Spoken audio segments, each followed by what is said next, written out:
Selamat malam, pemirsa. Jelas vonis bebas terhadap terdakwa penganiayaan terhadap kekasihnya sendiri yang berujung kematian mengejutkan khususnya bagi pihak keluarga. Keluarga betul-betul kecewa karena tuntutan awal adalah 12 tahun penjara. Anda bayangkan 12 tahun penjara, kemudian ketika sidang diputus hanya bebas. Semua bukti-bukti yang diajukan oleh jaksa penuntut umum terkesan diabaikan oleh majelis hakim. Apakah betul ini memang sudah objektif sesuai dengan hati nurani majelis hakim atau ada yang janggal di balik vonis bebas tersebut? Ya, membebaskan terdakwa dari seluruh dakwaan jaksa penuntut umum ini yang kemudian menjadi sorotan pernyataan dari Hakim Damanik yang membuat pihak keluarga tidak puas. Kita akan coba gali hal ini langsung di Catatan Demokrasi malam hari ini, menghadirkan pihak keluarga di Catatan Demokrasi selain narasumber yang juga kami hadirkan. Nanti mahasiswa dari Universitas Nasional Jakarta pun juga turut dalam diskusi malam hari ini. Selamat datang.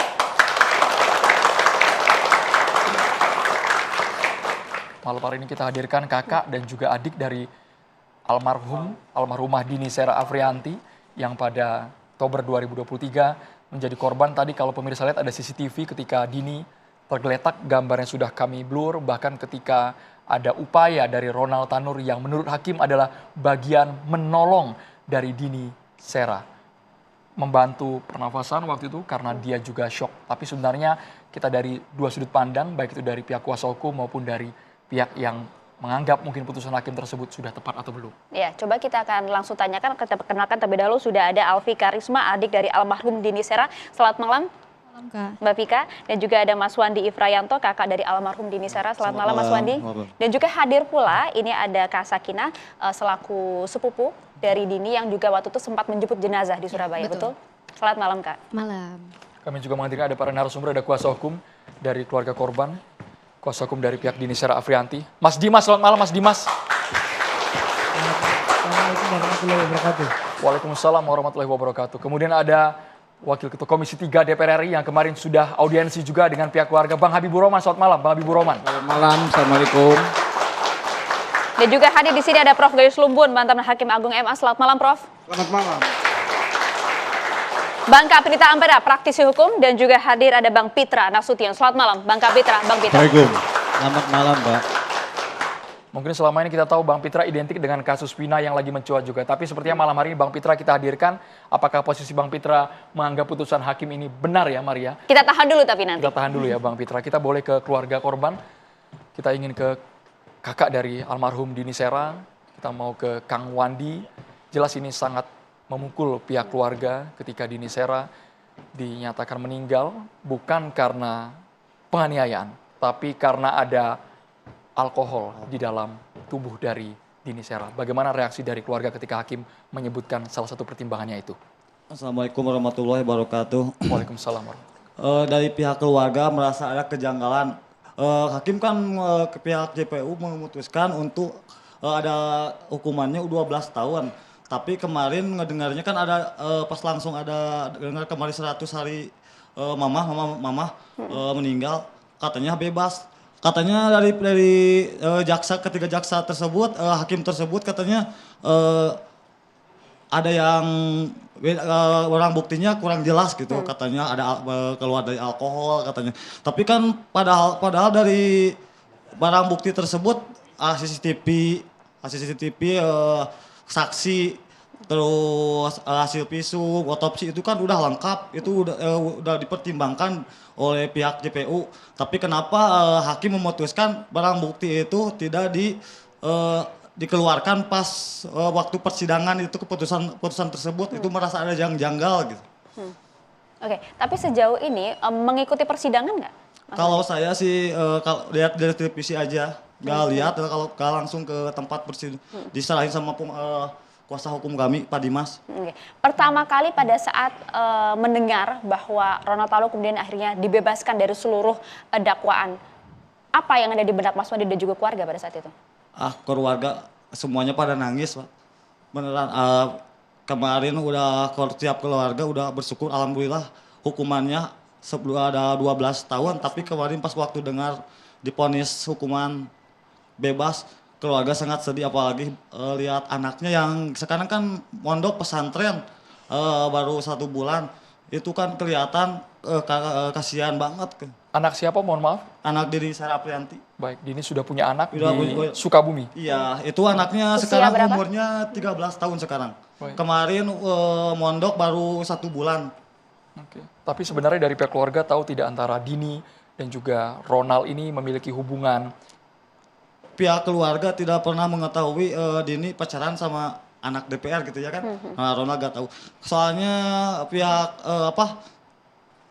adik saya itu orangnya tertutup, gak suka bilang kalau dia punya pacar, anak DPR atau punya pacar pas di Surabaya. Gak pernah bilang sama keluarga, pernah Nama bilang. Ronald pun juga belum pernah terdengar ya? Pihak keluarga belum pernah ngedengar.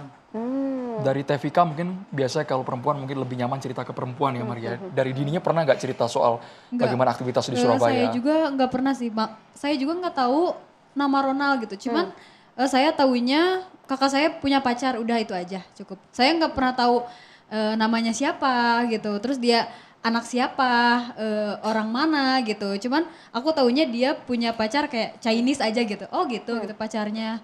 Oh itu aku Dari media sosial? ya dari TikTok gitu. Aku suka lihat kan bikin konten gitu kan. Udah sih itu aja, nggak ada hal lain gitu yang aku tahu. Selebihnya nggak tahu. Pernah curhat nggak sih misalnya sedang dalam masalah atau seperti apa? Curhat juga enggak sih, soalnya terakhir video call sama ibu kalau nggak salah sebelum meninggal itu ada 1 bulan atau 2 bulan ya. Nggak tahu gitu, lupa ingat. Yang jelas cuman waktu itu cuman nanyain kabar doang, kayak kan mama waktu itu masih hidup ya, cuman sakit gitu. Jadi cuman nanya kalau video call, gimana kabar mama, gimana sekarang berobatnya masih berjalan apa enggak gitu. Kayak nanyain kabar anaknya, gimana sekarang namanya Desta kan ya. Gimana Desta sekarang sekolahnya gitu aja sih. Jadi dia nggak sampai curhat masalah dia gitu gimana. Cuman aku suka inget kalau tiap dia video call mama selalu bilang, almarhum mama selalu bilang, ya udah asal kamu jangan lupa sholat aja sama ngaji, jangan lupa ibadah. Terus jangan ninggalin agama kamu, udah itu aja. Tapi seperti ini TVK, kami juga kalau menempatkan diri dari posisi keluarga, pernah tidak dari korban ini cerita sewaktu masih berhubungan dengan Ronald ada cekcok, adu mulut, kekerasan yang dilakukan oleh Ronald kepada saudara Anda? Apalagi itu ya kayak, soalnya kan dari keluarga aja nggak tahu dia siapa sosok Ronald itu sebenarnya kan. Jadi apalagi soal cekcok itu dia nggak pernah sih, mungkin ke Teh Kiki mungkin ya, karena kan dia lebih dekat karena temenan dari kecil juga, dia saudara tapi sempat temenan juga kan waktu kecil gitu sama, kalau sama aku kan memang beda umurnya beda 6 tahun, jadi mungkin waktu almarhum Teh Dini masih ada di Sukabumi dulu itu posisinya aku masih kecil banget, jadi waktu dia ada di Surabaya itu sama aku udah nggak terlalu dekat gitu, jadi cuman sebatas halo Teh, halo, oh udah gede gitu aja sih, nggak sampai ke curhat-curhat gimana gitu, apalagi soal Ronald enggak. Oke, tapi masih diingat tidak pada saat itu apa yang disampaikan ibu pada saat mengetahui kejadian yang menimpa kakak Teteh ya, Mbak Dini? Jelas hancur ya hatinya, soalnya yang paling aku nantiin itu kan kita bisa ngumpul bareng. Bayangin ya Kak, 12 tahun gitu.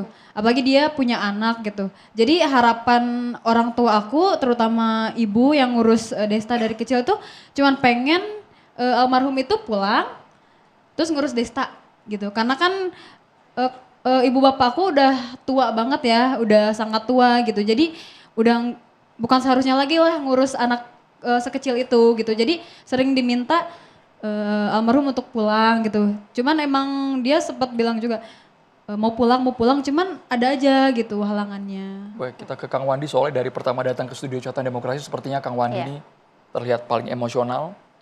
Kami tidak bisa membayangkan bagaimana suasana kebatinan Kang Wandi ketika melihat foto-foto itu sudah tersebar sekarang kan. Ada foto, kami tidak tahu apakah itu bekas kekerasan di bagian lengan, kemudian foto kondisi dari Dini Sarah Afrianti. Kang Wandi, ketika melihat itu reaksi dari Anda sebagai kakak, dari keluarga, Iya sih, ya. Kang Wandi. Kami dari kakak sendiri melihat seperti apa ya gitu. Itu penganiayaan sangat besar.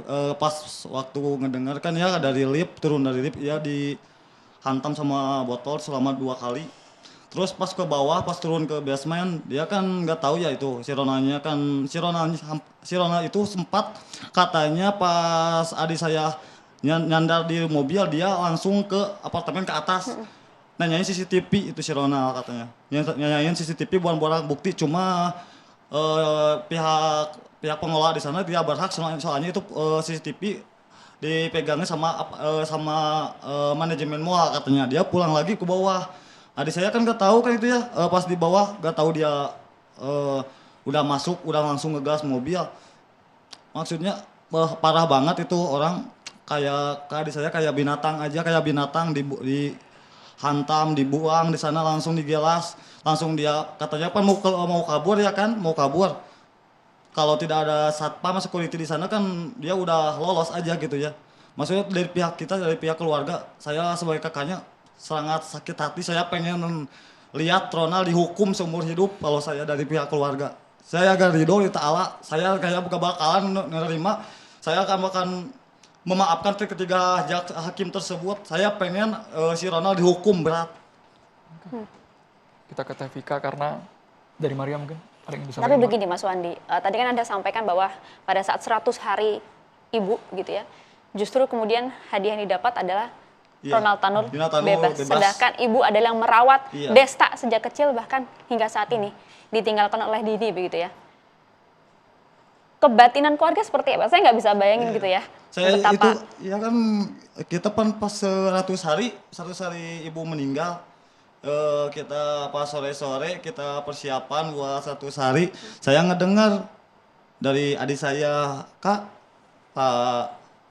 Pak Dimas nelpon, katanya Ronald bebas. Aneh banget gitu. Kirain saya ada kabar gembira. Benar Ronald dihukum 12 tahun. Kenyataannya dia bebas. Bapak saya kan menangis gitu melihatnya. Ya, apalagi sekarang kalau anaknya tahu yang sekarang mondok Ronald bebas. Dia sangat sedih banget, malu banget sama teman-temannya. Putranya selama ini dirawat sama Kang Wandi, sama Tevika? Sama ini sih. Soalnya kan yang aku yang paling lama tinggal sama ibu. Saya kan yang lain udah pada nikah. Jadi Desta paling lama sama aku, ibu, bapak udah. Jadi berempat di rumah. Baik, kita ke Tevika. Tevika ini kan yang menjadi perdebatan juga, Teh Kiki, ya? Tessa Kina. Yang menjadi perdebatan juga kabarnya ketika hakim menyebutkan amar putusan tersebut, Dini ini meninggal karena ada alkohol di bagian lambungnya. Apakah selama ini pernah mendengar Dini punya keluhan asam lambung, GERD, atau bagaimana? Tessa Kina. Iya, jadi kalau aku memang cukup dekat ya dengan Dini karena memang aku dari kecil juga mainnya sama dia gitu. Dan orang terakhir yang ketemu Dini langsung juga aku. Jadi setahun sebelumnya aku pernah nyamperin dia ke Surabaya untuk ketemu gitu. Karena saking aku kangen gak pernah ketemu dia, jadi udah aku samperin. Nah kebetulan yang ngambil jenazahnya ke Surabaya juga aku gitu. Jadi aku ngerasa kok bisa-bisanya sih hakim bilang kalau dia meninggalnya kena alkohol ya. Sedangkan yang nungguin otopsi itu aku sampai pagi jam 4 subuh. Terus aku setelah selesai yang aku cari adalah dokter karena untuk memastikan. Karena kebetulan sebelum itu juga sudah ada rilis di media online itu memang polisi bilang kalau dia meninggalnya karena lambung. Nah sebelumnya juga untuk pertama kalinya aku sebelum pergi ke Surabaya tuh aku telepon dulu nih si Onal. Aku tanya. Oh kenal juga berarti? Sama Onal kenal? Aku tidak kenal langsung tapi hanya sekedar kenal di online. Karena Dini sering tag dia di Instagram. Dan aku juga sering komen-komen di status dia, di WhatsApp, di Instagram gitu. Jadi ya aku tahu Dini sedang dekat dengan dia gitu. Dan dia suka bilang Onal gitu. Nah ada hal yang membuat aku janggal ketika pertama kali aku nelpon untuk nanyain kondisi Dini gimana. Dan dia meninggalnya karena apa. Itu tiba-tiba langsung dikasihin ke polisi. Kamu ngobrol aja sama polisi. Dalam pikiran aku, kok aku disuruh ngobrol sama polisi ya, tapi ya udahlah. Itu juga aku lagi panik kan. Ya udah aku tanya ke polisinya, saudaraku kenapa nih meninggalnya? Terus polisinya bilang ini penyakitnya lambung gitu. Dan sebelumnya Dini memang punya riwayat penyakit lambung. Punya riwayat penyakit lambung karena aku sering banget ngingetin dia jangan minum kopi. Karena biasanya dia posting abis minum kopi aku sakit lambung, sakit perut gitu. Dan aku memang tahu dia punya penyakit lambung. Nah jadi pas selesai otopsi, aku tanya ke dokter, hal pertama yang aku tanya adalah, "Dok, apakah betul Dini meninggalnya karena penyakit lambung?" Nah dokter juga menjelaskan kepada aku, dia memang punya penyakit lambung, tapi meninggalnya bukan karena lambung.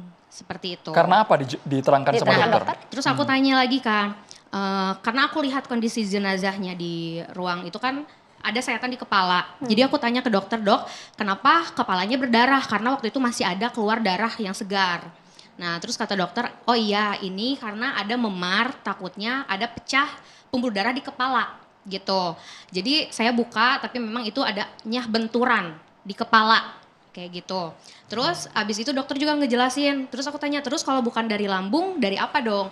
Nah jadi waktu saya sayat perutnya itu ada pecah pembuluh darah yang keluar, kata dokter. Artinya? Iya, bisa jadi dari itu gitu. Kalau dari lambung itu nggak ada sama sekali. Tapi dokter bilang kalau nanti hasil otopsinya sudah keluar mungkin akan ada pernyataan yang berbeda. Tapi ternyata setelah otopsinya keluar juga pernyataannya sama.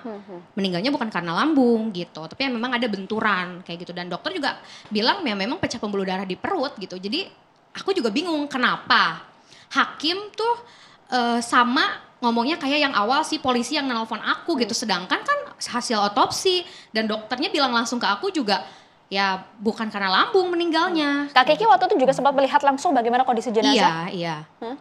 Aku langsung lihat langsung karena kan aku yang dateng kan. Seperti apa pada saat itu? Betul memang ada luka Iya, memar. memar. Aku lihatnya ya badannya memar-memar dan yang paling utama aku lihat yang kepalanya itu aja sih. Kayak gitu. Sempat ada kecurigaan mungkin kalau untuk asumsi pribadi dari pihak keluarga melihat kondisi jasad pertama kali? Ya kan, ya untuk pertama kali kan aku juga udah sempat dikirim foto kan. Video dan foto yang menyebar ya? Iya, yang video aku nggak dapat, cuman yang foto. Aku dapat foto yang memang ngeliatin kayak ada bekas ban di badannya gitu kan. Nah, kenapa aku ngelaporin? Ya karena memang udah ada foto. Aku dapat gitu, ada kecurigaan. Oh, ini kayaknya meninggalnya bukan karena sakit gitu. Karena kan awal-awal dibilangnya sakit kan. Ya memang ada hal lain gitu. Dan ternyata setelah ditelusuri ya seperti hasil-hasil yang hasil otopsi, CCTV, bukti-bukti yang lain-lain kan lengkap sebenarnya. Jadi ya memang agak lain hakimnya. Kenapa gitu? Apalagi aku yang kesana, aku yang jagain gitu kan. Ya kesel, emosi, kecewa. Kenapa sih hakimnya kayak gini gitu? Coba kalau misalkan anak dia yang digituin. Gak mungkin dong, dia bakal diem-diem aja ngebebasin tersangkanya kayak gitu aja gitu. Sedangkan bukti-buktinya kuat, dia bilang gak kuat. Apa yang gak kuat? CCTV ada, hasil otopsi ada, bukti-bukti pendukung lainnya ada. Karena ya kan? hakim mengatakan tidak ada saksi yang melihat saat kejadian itu berlangsung. Iya. Teh Sakinah. Tapi kan Ditanggapi sesaat lagi Teh Sakinah. Kita harus jeda hanya di Catatan Demokrasi pemirsa.